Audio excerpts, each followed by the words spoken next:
এবং দুপক্ষের হাতে কিছু বাড়তি ভোট আছে,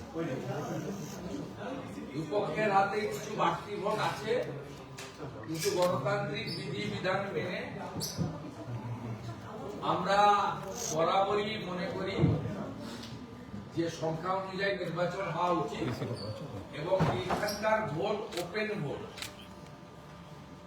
আমরা চাই না গণতান্ত্রিক বিধি বিধান মেনে ভোটারদের কেনা বেচা, ক্রস ভোটিং এগুলো হোক। কিন্তু তৃণমূল কংগ্রেস তার 15 বছরের রাজত্বে 1 নম্বর এই বিধানসভায় বিভিন্ন দলের প্রায় 60 জনের কাছাকাছি বিধায়ককে দল বদল করিয়েছে। সংবিধানের 10 শিডিউল অনুযায়ী একজনের বিরুদ্ধেও ব্যবস্থা নেওয়া হয়নি। দ্বিতীয়ত, প্রথম এখানে রাজ্যসভা নির্বাচনে ক্রস ভোটিং এর আমদানি তৃণমূলই করেছিল। আপনারা জানেন ইমানি বিশ্বাস, কৃষ্ণেন্দু নারায়ণ চৌধুরী, চাঁদ মোহাম্মদ, উমাপদ বাউরি এদের ভোট ক্রস করিয়ে প্রথম তৃণমূল কংগ্রেস এই ক্রস ভোটিং এর আমদানি করে। শুধু ক্রস ভোটিং এর আমদানি নয়, তৃণমূল কংগ্রেস তড়িৎ গতিতে প্রদীপ ভট্টাচার্যকে রাজ্যসভায় পাঠানোর জন্য বিকাশ রঞ্জন ভট্টাচার্যকে নমিনেশন পর্যন্ত করতে দেয়নি, গেটে আটকে রাখা হয়েছিল। শেষ মুহূর্তে তিনি এসেছিলেন। আমি বিকাশ বাবু বা প্রদীপ ভট্টাচার্যের পক্ষে বিপক্ষে বলছি না, কিন্তু আমি বলছি এই গত 15 বছরে তৃণমূল কংগ্রেস ক্রস ভোটিং, দলত্যাগ বিরোধী আইন কার্যকর না করা, বিরোধী পক্ষের প্রার্থীকে আটকানো, এসব অনেক কুকাণ্ড করেছে। আমরা অর্থাৎ আমি এবং রাজ্য বিজেপির সভাপতি শ্রমিক ভট্টাচার্য চাইলে আরো একটি নমিনেশন করাতে পারতাম এবং 16 তারিখের নির্বাচনে তৃণমূল কংগ্রেসের অনেকেই ক্রস ভোটিং করতেন, কারণ তারা জানেন প্রায় 60 জনের বেশি এমএলএ জানেন যে তারা টিকিট পাবেন না। এর বাইরেও যদিও আমরা তার ভোট আশা করি না, সমর্থন চাই না, তিনি মমতার বিটি হুমায়ুন কবিররা তারাও কি করতেন ভোট হলে, এটাও কিন্তু কারোরই মানে অজানা ছিল সব। কিন্তু বিজেপি সবসময় মনে করে যে এই ওপেন রাজ্যসভা ভোটের ক্ষেত্রে সংসদীয় পরম্পরা, গণতন্ত্র, সংবিধানের ব্যবস্থা মেনে চলা।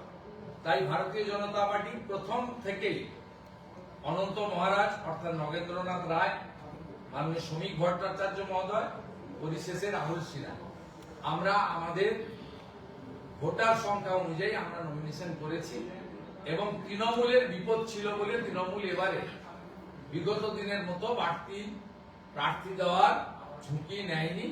বিপদটা আমাদের ছিল না, বিপদ আপদ সবটাই উঠেছে। শুধু আজকে রাহুল সিনহার মনোনয়ন জমার ক্ষেত্রে কিছুটা বিলম্ব হলো, কোনো জটিলতা তৈরি হয়েছিল না? কালকে আমাদের প্রার্থী ঘোষণা হয়েছে পরশুদিন, 3-4 বন্ধ ছিল। স্বাভাবিকভাবে হলফনামার সঙ্গে যে পেপারস লাগে সেটা আজকে যেমন ধরুন ভোটার লিস্টে সার্টিফাইড কপি, এটা আস্তে আস্তে 12:30টা 1টা হয়েছে, 10টায় প্রেয়ার করেছেন। তারপরে অন্যান্য যে রিলেভেন্ট পেপারস রয়েছে সব পেপারস আসতে প্রায় 1:45 2টো হয়ে গেছে। তারপরে উনি সই করেছেন, যেহেতু 3টে অবধি সময় ছিল আমরা সেই মতো করেছি। একটাই ওয়ার্কিং ডে আজকে পাওয়া গেছে। 3 এবং 4 দুদিন পশ্চিমবঙ্গে ছুটি ছিল, ভারতবর্ষে ছুটি একদিন ছিল, 4 তারিখ।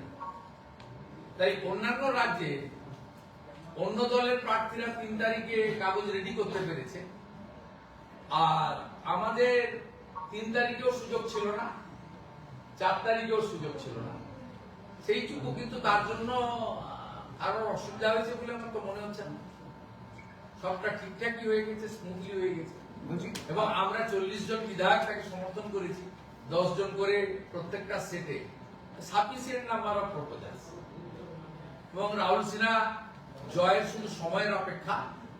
তিনি ভারতীয় জনতা পার্টির পরীক্ষিত নেতা, টেস্টেড এন্ড ট্রাস্টেড নেতা এবং সমান তালে মানে তার অ্যাক্টিভিটিস তিনি চালিয়ে গেছিলেন।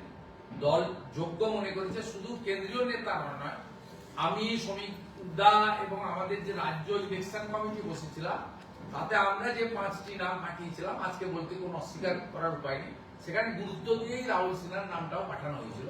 অর্থাৎ কেন্দ্রীয় নির্বাচন কমিটি চাপিয়ে দেননি, আমাদের 5টি নাম পাঠানোর মধ্য থেকে কিন্তু তারা বেছে নিয়েছে। এটাই ভারতীয় জনতা পার্টির ইন্টারনাল এবং সিস্টেমিক ডেমোক্রেসির একটি বড় উদাহরণ, যেটা তৃণমূল কংগ্রেসের নেত্রী আমরা যা শুনেছি জেনেছি, সব রাজনৈতিক লোককে তিনি বানপ্রস্থে পাঠিয়ে দিয়ে তিনি এককভাবে প্রার্থী করেছেন। দুজনকে কৃতজ্ঞতা স্বরূপ ঋণ শোধ করেছেন। সারদার ইলেকট্রনিক্স ডিভাইস নষ্ট করার জন্য রাজীব কুমারকে রিওয়ার্ড দিয়েছেন, আর বিনীত গোয়েলকে আরজিকরের অভয়ার কেসে বাঁচিয়ে দেওয়ার জন্য মেনকা গুরুস্বামীকে তিনি আজকে গিফট দিয়েছেন। সুব্রত বক্সির মতো উনার যুব কংগ্রেসের সময় থেকে অদ্যাবধি সুব্রত বক্সি হাঁটতে পারেন, চলতে পারেন, এখনো জেলা করেন। এখন আপনারা জিজ্ঞেস করতে গেলে বক্সিদা বলবে যে আমি নিজে থেকে না বলেছি। তা আমাদের কষ্ট হচ্ছে, যারা তৃণমূল কংগ্রেসটা তৈরি করেছিল সেই নেতাকে আজকে অবসরে পাঠানো হচ্ছে। বাবুল সুপ্রিয়, কোয়েল মল্লিকদেরকে, মেনকা গুরুস্বামীদেরকে, রাজীব কুমারের মতো টেন্টেড একজন কুখ্যাত আইপিএস জায়গা করে দেওয়ার জন্য সুব্রত বক্সিকে আজকে বাধ্যতামূলক অবসরে পাঠানো হচ্ছে। এটা পশ্চিমবঙ্গের রাজনীতিতে খুব পীড়াদায়ক। বিজেপির পরিবর্তন যাতে চলছে, দুজনের কাছে প্রশ্ন, বিভিন্ন জায়গাতে সমস্যা ঝামেলা হচ্ছে, ভাঙচুর হয়েছে। বিজেপির পরিবর্তন যাত্রা উত্তরবঙ্গ থেকে শুরু করে দক্ষিণবঙ্গের বিভিন্ন জায়গায় ভাঙচুর হয়েছে, কি বলবেন? দেখুন, সারা রাজ্য জুড়ে চলছে।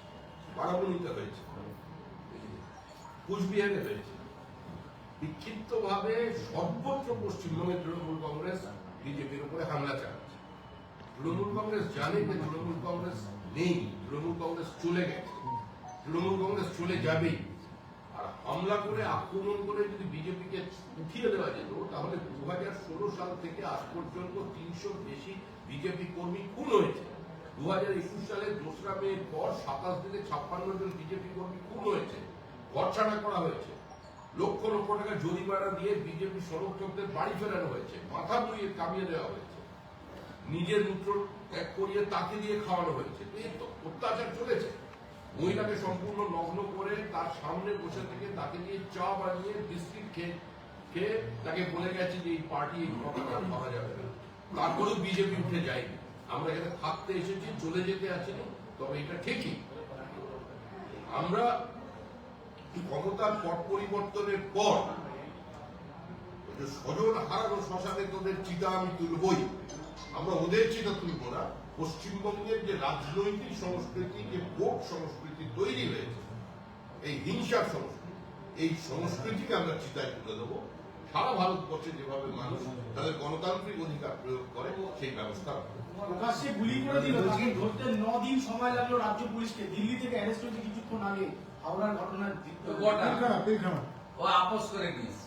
তৃণমূলের সম্পদ ওকে অ্যারেস্ট করেছে, ভোটের আগে মুক্তিও দেবে এবং গৌতম চৌধুরী হয়ে ভোট লুণ্ঠ করবে।